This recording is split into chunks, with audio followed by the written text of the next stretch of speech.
Ready guys, 10 seconds to go. 5.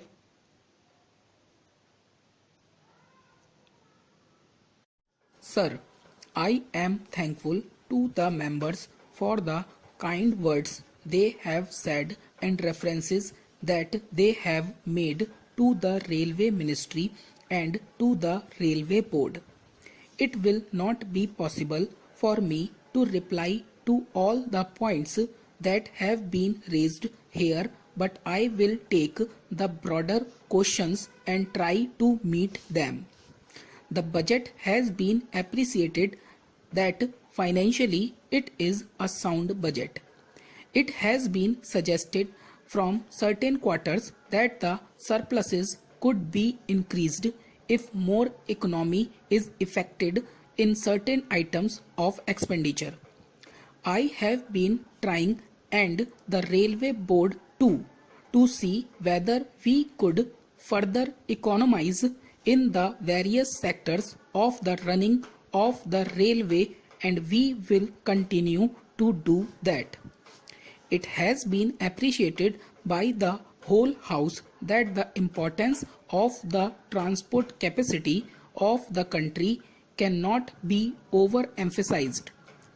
I am fully aware that what I have proposed in the budget, that is the enhancement of the capacity for the transport of goods traffic in addition to what has been provided in the 10th 5-year plan, will not be enough to meet the requirements of the country.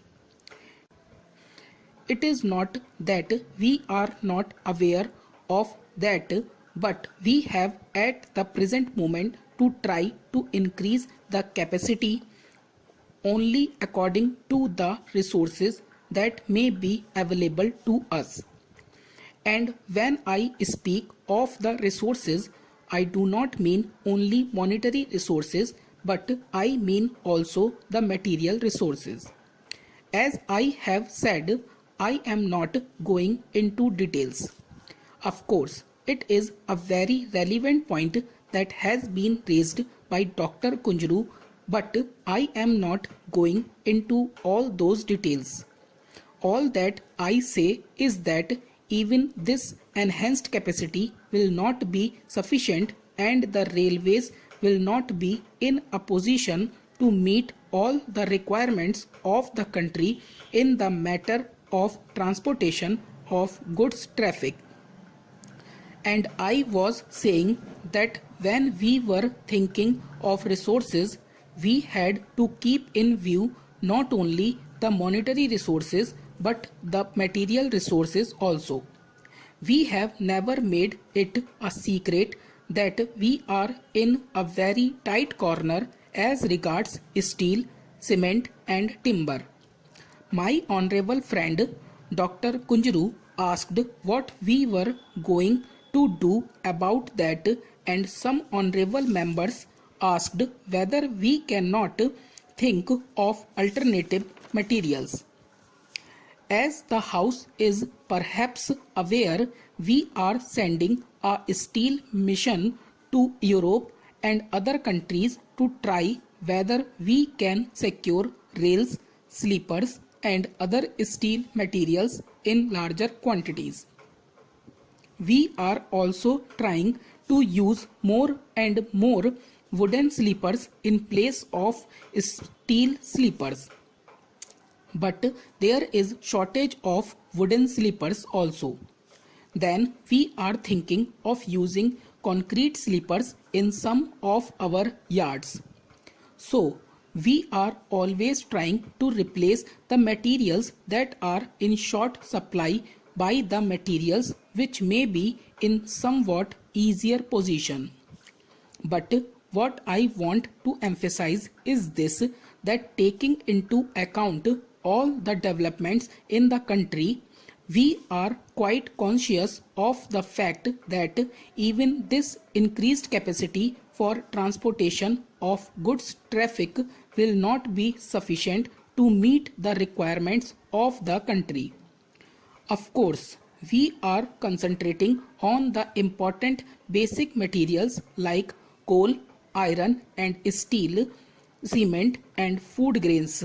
But I am afraid that we will not be in a position to create capacity which will be sufficient for the general merchandise. That was ignored even in the 8th plan. Though we are trying to increase it to some extent, that will not be enough. So it comes to this that the railway minister will approach the planning commission again, argue with them and try to impress upon them the necessity of creating additional capacity for the railways, and if we are fortunate to secure some additional allotment from them, we will try our best with our advisors and officers to create additional capacity with the resources available. In this connection, it will not be out of place to make a mention about the various demands that have been made in this house for opening new railway lines in various parts of the country. Sir, I have got briefs about each one of these demands, but I will not take the time of the house in giving reasons why one of them may be taken up during the course of the 10th 5-year plan and why the other may not be taken up. I will only say that demands have been made practically from every state: Andhra, Karnataka, Orissa, Madhya Pradesh, Bihar, Kerala, Assam, and I do appreciate that there is necessity of new railway lines practically in every state. There are areas which are far away from the existing railway lines, and if we open up that area, even if nothing is done in that area, if only a railway line is provided, that itself adds to the progress of that area. But we are not in a position to do that.